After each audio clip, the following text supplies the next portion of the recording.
So good morning, and so thrilled to be here. Thank you so much, UC, for inviting me and for all your support for the Wellbeing Economy Alliance from SOSTE and others. But really great to be in Finland, particularly because of the Finnish presidency and the emphasis on the economics of wellbeing. It's very timely to be having these conversations. But I also feel a little bit at home in Finland. I've spent the last decade and a half living in Scotland. And there is a beautiful connection between Finland and Scotland. We're similar sizes of countries in terms of population. For the moment, well, for Scotland, we're still part of the European Union. We'll see how that goes with Brexit. But this handsome chap, who, James Finlayson, is Scottish, and it's been a delight to learn just his significance, particularly in this town of all towns. So I do feel very much this resonance between Scotland and Finland, but it goes further than that. Our countries, if you sort of half close your eyes, they kind of look similar. They're sort of similar types of countries. Your flag, again, I think one of us has copied the other.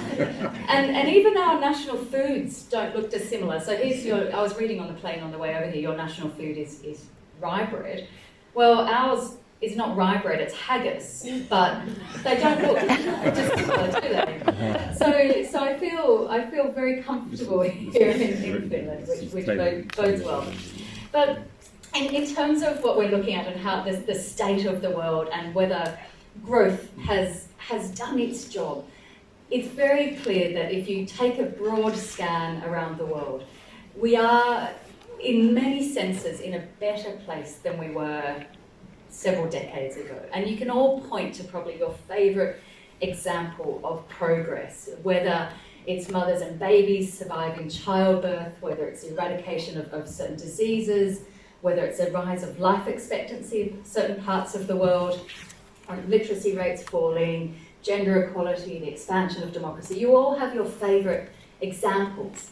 The key thing is, though, so many of these achievements have happened when what we're calling the fruits of growth have been used well, when they've been pro-poor, so directed to those who need more, and invested in collective institutions such as health and education. The challenge is that we are now standing at a point in time where we also need to look around the world and see that some of those fruits of growth are beginning to rot, and perhaps we need a new recipe as we move through the rest of the 21st century. And just a few examples of how those fruits of growth are beginning to rot. So it's a mode of growth that is very, very unsafe in terms of the pressure that we're putting on the planet.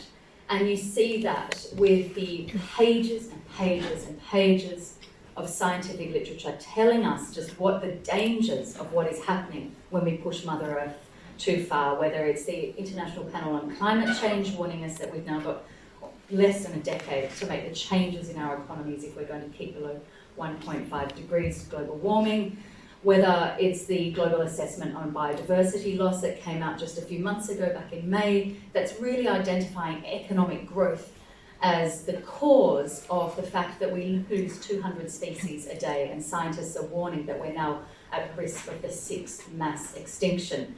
But it's also, you see this fear, this unsafe growth in the fear of young people who are standing out every Friday now, and hundreds and thousands of young people around the world who are quite literally scared for their future. And also in the communities who are already being impacted now. I worked for, as UC said, for almost 10 years for Oxfam, an international development organisation. And we saw there the pressure and the backward steps that was coming because of progress around development, because of environmental breakdown. Just the way all the success that we'd had in development is being pushed back because of the harm that we're putting on the planet. So the fruits of growth are now becoming a very unsafe growth. But it's also a very unevenly shared harvest. And we see this, that if you look at the macroeconomic picture, folks would say, oh, we're doing fairly well. The challenge is that the harvest is being unevenly shared. And we see this in all sorts of statistics. The World Inequality Report, for example, which is a group of over 100 inequality scholars led by Thomas Piketty, has found that 7 out of 10 people around the world are living in countries where economic inequality is getting worse. Oxfam, just at the beginning of this year, reported that of all the growth that was created in the previous year, 82% of it went to the top 1%, whereas the poorest half of the world's population received nothing. So it's a harvest that's being scooped up by those at the very, very top. And it's also a mode of growth that is hurting us. In terms of the precariousness that people are feeling for their livelihoods, they're feeling that their identities and their economic, sort of, I guess, the floor that they're standing on is shaky. And we see the harm to that in terms of increased levels of loneliness, distress, alienation, depression, which is now the number 2 global burden of disease. We see this in rising levels of self-harm, particularly amongst young people, young girls, particularly in the UK. Teachers are calling this a slow-growing epidemic. People are feeling anxious about their lives. And what is happening, though, it's a bit fuzzy, if you can't see it at the back, one little character says, yes, the economy has never been healthier, and the response is, and the drugs needed to cope with it have never been more affordable. And what's going on here is that people are feeling precarious and anxious and alienated about their lives, and they are reaching for coping mechanisms, whether it's at the pillbox or at the ballot box, and we're seeing that in extremist politics, again, around the world. So it's a growth that's hurting us as well.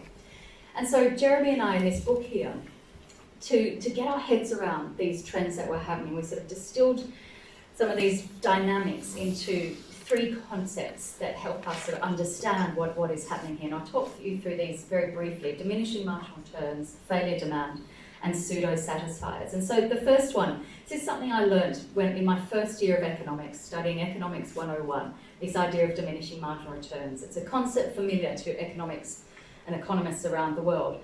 But those of you who aren't economists, if you've ever stood at a cheese counter at the market and you've sort of sampled the first bite of cheese and you think, that's quite nice, and you maybe try another piece, maybe a blue or a brie, and that one's nice as well, and then the next one as well. By the time you've sampled your 8th bite of cheese, you're a bit more, I've sort of probably had enough. By the time you've got to your 20th bite of cheese, you're starting to understand this idea of diminishing marginal returns. And it's essentially this idea that you get less bang for your buck the more you have of something. So early stages of economic development, whether it's for a low-income family or for a low-income country, more economic growth really, really matters in terms of delivering returns to social progress. So you get reduced life expectancy, reduced poverty, rising health, and so on. All those things that we would say really matter, and that's what we want out of the economy. And you can see this here, in this chart here, this is a social progress indicator. We've got 53 different modes of different dimensions of social progress along the y-axis, and along the x-axis you've got countries mapped by their GDP per capita. And you can see that in early stages of economic development, you do get good returns in terms of social progress, but very quickly you enter a stage of diminishing marginal returns. You get less bang for your buck. And so it is across the piece. And another way of looking at this is the genuine progress indicator. And this is a measure that scholars have taken GDP and essentially what they've done is corrected it for some good things and some bad things. So they've discounted it for things like inequality or pollution, and they've added good things in, like green space or volunteering. And what you can see here globally is very clearly in what people now would call the golden age of capitalism, that post-war era, and GDP per capita and genuine progress were rising together up until 1978, and we can have a conversation about the sort of economic systems that were propagated from 1978 onwards. But what happened is that while GDP per capita kept rising merrily on upwards, genuine progress has flatlined. And so essentially the point is that while economic growth matters in a certain period for a certain time, to continue it onwards is to enter this stage of diminishing marginal returns. But perhaps worse than that, we're entering a stage now where so much of what is being spent by government is what social policy theorists or management theorists would call failure demand. And essentially this is defensive, reactionary or end of pipeline expenditure. It's investment by government to fix and heal and treat what we have broken by an economic system that is designed in a way to eke out more economic growth. So in the UK, for example, one of the most unequal countries in the OECD. About 1 in 5 of what the UK government, 1 in 5 pounds of what the UK government spends is to make up for the harm that poverty does, damaging people's lives. There's huge costs in terms of the NHS, in terms of the health system, in terms of policing, because of loneliness, because of people's distress over their insecure economic lives. We also see in the US that there are 5 million people employed in the US in what scholars at Harvard have termed guard labour. So it's security guards or working in the defence industries. This is sort of employment created because we have failed to create an economic system that looks after us and keeps us feeling safe the first time around. Also, in environmental terms, environmental economists would point to this idea of defensive expenditure. And you don't need to look far through your newspapers to see examples of that, whether it's cleaning up after an oil spill or helping people rebuild after their homes have been flooded. Or in my country where I grew up, Australia, it's helping people rebuild after huge bushfires, which are getting more fierce, and the bushfire season extending more and more throughout the summer. So you're seeing a lot of money going to treat and fix, and what they'd say in the UK, put a sticking plaster over the harm that we create in having an economic system that is not delivering sufficiently for people to live good lives. Also, in individual terms, there's a French economist, Serge Latouche, and he has this phrase of consolation goods. And so while we see failure demand in terms of social policy, and we see defensive expenditure in terms of environmental policy, so it is with our own lives. You probably all recognise this. The term retail therapy speaks to this, that we spend things, we buy these consolation goods because we're worried about our lives, feeling stressed and alienated, or we're lacking the social connections that we really need. And Herman Daly, who's an economist who used to work for the World Bank, he's coined the term uneconomic growth. And so he'd actually look at that idea of diminishing marginal returns that I've just spoken about and say, do you know what, that's a benign way of looking at it. It's worse than that. What's happening with all this money going driven by failure demand, driven by defensive expenditure, driven by consolation goods, actually, rich countries have passed that threshold where growth is delivering its work, and we're now in a terrain of uneconomic growth where it's creating more harm, and so we're needing more growth to spend to fix that harm, which is an incredibly inefficient, pretty daft way of setting up the economy. And then the other idea that helped us understand what is going on, particularly with this sort of hyper-consumer society that we see in so many, particularly Anglo-Saxon economies around the world, comes from a Chilean economist, Manfred Max Neef, who's a bit of a hero of mine. And he talks about pseudo-satisfiers, this idea that we all have innate, fundamental human needs, and different countries in different contexts will satisfy those human needs differently, and that's brilliant because that's diversity, that's what makes our global world interesting. But the problem is that when we reach for pseudo-satisfiers that advertising agencies tell us actually will help us satisfy. And so whether it's Coke, for example, telling us that our natural need for belonging and for friendship can be fulfilled by opening another bottle of Coke, so it is with GDP. So we've got this very natural need for decent jobs, secure livelihoods, a nice protected environment. And GDP for so long it's been told to us that GDP is the way to deliver that we just have more GDP growth and it will help translate to the lives we want to see. Well, the challenge is in an era where the fruits of growth are beginning to rot, in an era of failure demand and uneconomic growth, that connection has broken down and GDP is becoming a pseudo-satisfier. So that's where we're up to. This is to me, this is something that came out in the UK just a few weeks ago. That is one of the most obvious pseudo-satisfiers. Heartbreaking example. And this was a story celebrating this initiative that in Cardiff, in Wales, people who are experiencing homelessness have invented these sleeping bags that are stab-proof. And to me, this is one of the saddest examples of a pseudo-satisfier. So essentially, what's their fundamental need here? Well, for a home, firstly, but given their expectations have been so lowered by the context they find themselves in, they're just hoping for a bit of warmth when they sleep and a bit of safety. And so these stab-proof sleeping bags are, to me, one of the saddest examples of a pseudo-satisfier you can imagine. And so it has been observed that where we find ourselves is an economic system that's not a success. It's not intelligent in the sense that we are spending so much to try and fix and heal and treat the harm that this economic system creates. It's not beautiful, and you only have to look at the damage we're putting on our natural world. It's not just. Here you only have to look at just how unevenly shared the harvest of economic growth is. It's not virtuous, and it's not delivering the goods, and you see that with the rising levels of discontent and people's frustration with the current economic system. And the person who wrote this said, we're beginning to dislike this system and we're beginning to despise it. But when we think about what to put in its place, we're extremely perplexed. This was John Maynard Keynes writing in 1933. And now I think that some 90 years on, halfway through 2019, with all the ideas and energy and thinking and activism that's going on, we do know what to put in its place. And we call it a wellbeing economy. It doesn't really matter what you refer to it as, whether it's a regenerative economy or a solidarity economy or a donut economy. But for us, it's an economy that's in service of wellbeing in a multidimensional self, an economy that's designed in a different way.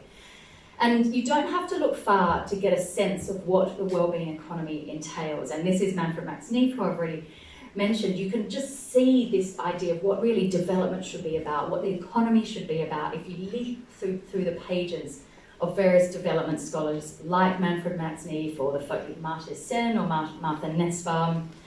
But you can also get a sense of what is a better economy that's more aligned with what people on planet need. If you look at what neuroscientists are now telling us, how brain scans light up. It's when we're with people, when we're socialising, when we're in nature, or when you see the cortisol, the stress hormone, coursing through our veins. That's when we're anxious and insecure and feeling precariousness and feeling threatened. So you can see it in the brain scans, what we need out of a different economy. I'd say most importantly, you hear it when you sit down with communities around the world and have a deliberative conversation with them about what really matters to them, whether it's in the slums of Delhi or the Amazon or in post-shipbuilding communities in Glasgow, where I now live. When you have deliberative conversations with people about what really matters to them, you hear time and time again very, very similar things about what's most important. And rather than listen for you, we came across in the course of writing the book here, research that was done by Bronnie Weir, who's an Australian palliative care nurse. And in the course of her decades of working with people in the final days of their lives, she started to document the regrets that they shared with her. And this is what she found. It was things like, I wish I had the courage to live a more authentic life. I wish I hadn't worked so hard. And she said that every single male patient that she worked with reported this. I wish I had the courage to express my feelings, stayed in touch with my friends, and let myself be happier. And from this you get a sense of work-life balance, of authenticity, of relationships. And yet we've got an economic system that is profoundly misaligned in a way that enables us to live those sorts of lives. And so in terms of creating a wellbeing economy, it's about ensuring that everyone has their fundamental needs met. It's about making sure the natural world is restored, gearing up our institutions, whether it's our government agencies, whether it's our economic systems, to serve the common good and making sure that our relationships are based on cooperation rather than competition. And it's putting equity and equality at the heart of economic systems and massively reducing that gap between rich and poor. Oxfam has reported in the past that just 62 people have as much wealth as the poorest half of the world's population. And it's also understanding that good economies are those that are locally rooted and that citizens are active and engaged. And so to give you a bit of a sketch of that, the challenge that we need to do is mapped out here. We need to get into this blank space. And that the key thing here is this requires us to open up our imaginations to transforming the economy, not merely being content with just tweaking and fixing around the edges. These are scholars, ecological economists at the University of Leeds, and what they have done is looked across the world, essentially for any economy that doesn't put undue pressure on the environment, so it sits below planetary boundaries, but it also lifts citizens above a social foundation. And if any of you are familiar with the idea of the donut, Kate Raworth's donut, you'll know this is an economy that gets inside the donut. So it's ecologically and socially just. And the bad news is that when these scholars looked around the world for an economy that does that, they couldn't find anywhere. What they found is up here. GDP-rich countries who, in an average sense, and we've discussed inequality, so we know that average is misleading, but in an average, broad sense, they lift citizens above fairly basic social foundations. But they do so by putting huge pressure on the planet. And then other countries that are not putting pressure on the planet are failing to lift their citizens above the social foundation. So there is no country that we can look to say this country is perfect in delivering a wellbeing economy or meeting the demands and needs of its citizens without putting undue pressure on the planet. So what we need to do is open up our imaginations. And back in the early 80s, Ronald Reagan, the former president of the US, he used to say there are no limits to growth because there are no limits to our imagination. Well, I think actually it's our limited imagination that is stopping us imagining an economy that is better than growth. So what we need to do is explore this terrain. And the good news is that there is so much happening already. We don't need to look far because there are examples of what an economy that, as we say in the book, has arrived and is now making itself at home entails. There are plenty of prototypes and microcosm examples that show us what this looks like. We just need to start scaling it up and creating new norms. And so to just give you a sense of what an economy that makes itself at home looks like in practice, it is absolutely one that has a different measure of progress than narrow focus on incremental increases in gross domestic product. It's an economy that measures its success by human and ecological well-being. So it's really measuring what's matter. It has to be about putting GDP in its box as a measure of the 20th century and saying what matters for the success of countries in the 21st century is multi-dimensional well-being. And it's also about an economy that is no longer content just to stay in this middle bar here and redistribute after the gap has opened up, because that in and itself is a huge example of failure demand. We've basically said, we'll let the gap between rich and poor open up wide. What we need to do is create an economy that does more heavy lifting. And this essentially is not just putting all this effort and all the political machinations and manoeuvring that goes into that with redistributing and taxing. It's actually saying we can have the economy do more of the heavy lifting through this rather ugly term, but I think quite exciting concept of pre-distribution, essentially designing markets in a way where you get more equal outcomes first time around. So it's essentially getting more of the economy to do more of the heavy lifting, and that's through things like worker cooperatives, where people own the wealth rather than just in service of creating more wealth for other people. There are plenty of examples of this that we can perhaps come back to in questions.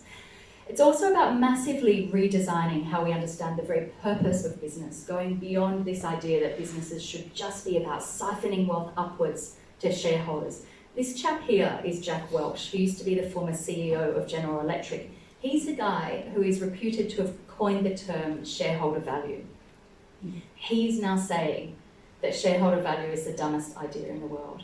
And if you think about where wealth is being created and where it's being extracted, it's by those people who are lucky enough to own shares. These are hedge fund managers and CEOs of companies and so on who have got shares, and we've got businesses designed in a way to extract wealth from workers, from communities, from the environment and siphon it upwards. So we need to massively rethink how we design businesses. What are the purpose of business structures? It's of course going to be an economy that's not just collaborative but also circular, saying no longer is it good enough to see the environment as something we can just take from and plunder and throw our waste back into. We massively need to reconfigure how we see the economy, so from a linear economy to a circular economy. And the good news is, as I've said, there are loads of examples of this. It's not a matter, as Margaret Thatcher used to say, there is no alternative, Tina. In fact, it's a matter of Tata. There are thousands of alternatives. But I want to give you a sense of sort of the movement that's building around this.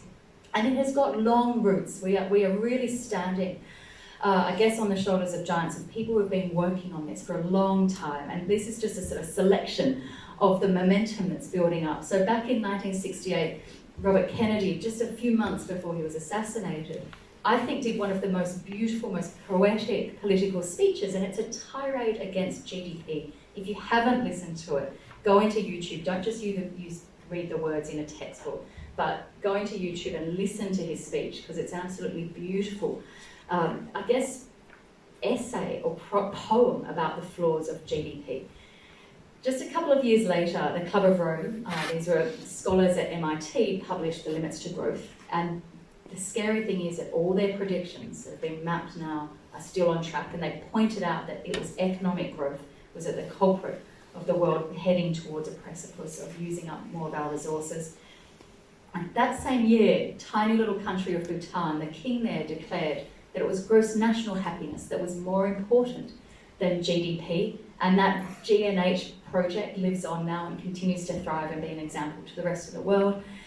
Race forward a couple of years, we of course then in 2008 had the global financial crisis.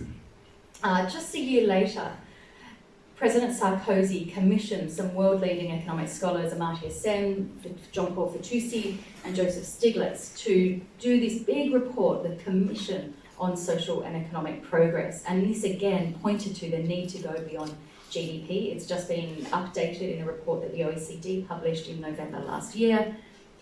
You of course then had in 2012, and led by Bhutan and scholars brought together by the Bhutanese King and Prime Minister, a report for the UN on a new development paradigm, saying we need to not focus on more than just GDP growth. A couple of years later, we had pretty much every country in the world signing up to the Sustainable Development Goals, and they're not perfect, but they do set out a very different vision of the world and success and progress than just incremental gross domestic product. Then just last year, you had the update of the Fitoussi report.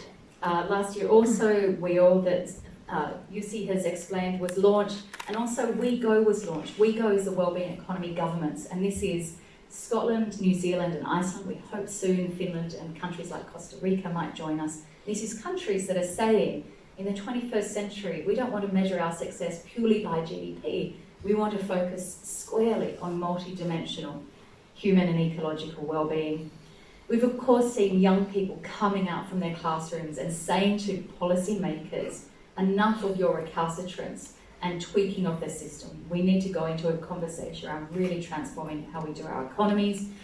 And then just earlier this year, we had over 200 academics saying to the European Union, it's time to get away from the Growth and Stability Pact that's at the core of the European Union settlement, and say actually what we need is a sustainability and wellbeing pact. Just in May, we had New Zealand, and you're going to hear about this in a minute from Chris, launched its first wellbeing budget. And now we've got, of course, a Finnish presidency really putting this idea of an economy for wellbeing on the map with its mantra of an economy for wellbeing. And so there is so much more happening, but this is the sort of momentum that Finland is now, I hope, really catalysing and building on. Just a few more examples. It's always about looking around the world and saying this isn't scary because this is not a step into the unknown. And so we don't need to look far to see businesses that are saying we're still going to be successful and viable and commercially efficient, but we're going to do so with much other purposes, whether it's B corporations. This is Mondragon, one of the world's biggest corporations, really pretty boring headquarters, but really exciting organisation that's been operating for decades as a worker-owned cooperative, or whether it's community-owned organisations that are set up where their purpose is social and environmental returns, not just returns for remote shareholders. This is one of my favourite examples, the collaborative and circular economy. And you'll see this everywhere, whether it's co-housing or car-sharing schemes or those scooters that I've seen around Tampere. You can see these sorts of examples everywhere. This one here is on the island of Islay, which is on the west coast of Scotland, and one of the huge number of whisky distilleries there. And one of them, called Bowmore, for decades has been using the waste heat from the whisky making process to heat the local swimming pool. This is the sort of basic ideas of where one person's waste is another person's treasure that you get when you have local economies. It's also, of course, about sharing work better, and the movement around a shorter working week is a key part of that, because when do we have to buy more consolation goods? When we're stressed and time poor. When do we have less time to work in our communities and look after our families and live the lives we want to live? When we're stressed and time poor. But of course, other people have to work 3 jobs just to keep their family above the breadline. So we need to massively reconfigure how we do labour markets, so it's better shared but also better quality and delivers meaning and purpose, those fundamental human needs that Manfred Max Neef identified. just to finish up, I want to reflect on, this is all great. It's all very nice to have good visions and to see that there are examples out there that reassure us that progress is possible. The key thing is, though, how do we actually galvanise all of that and help it add up to system change? And that's what We All is all about. And partly it's about shifting the narratives. This is about opening up those imaginations that I was complaining about earlier, our imaginations being so bounded into this narrow cognitive bandwidth, as you see in this cartoon. We're essentially trained, whether it's through our school system, through our economics teaching, or through mainstream media, that there is only one way forward. Of course, we have to increase GDP, because otherwise there'll be a crisis. Well, until we redesign the system, that's right. But what we need to do is have our imaginations and a conversation about a different economic system. So we're doing a lot of work around narratives and storytelling, but it's also about building power bases, essentially to try and shift the momentum around this. So political actors, politicians see that there is a head of steam around this. This is a cartoon that was sent to me by a friend who works on equal marriage in Australia. And this is about working together to sort of build that vanguard to get these conversations into the mainstream and build that political power base. And so for us, we've got local hubs from Costa Rica to Scotland to Australia to Canada building up. Scotland is, I'm really proud to say, the most advanced of those. And essentially it's saying we want to work across sectors and at all levels of the system to bring about change. We're also working with young people. We All Youth is a group that's bubbling up, really saying, young people saying, these banners that we take to climate marches that say system change, not climate change. We want to be part of that. So they're joining We All to say, let's work together to build about system change. And we've just launched a platform called We All Citizens, where people, wherever they are in the world, whatever their sphere of influence, whatever their interest in changing the economy, can jump onto weallcitizens.org and feel part of something bigger. But essentially, this is my final slide, this is our theory of change. This idea that if we work together, we can achieve something extraordinary. And that is absolutely what we need to do if we're going to try and change the economic system to make it more humane and more sustainable. Thank you.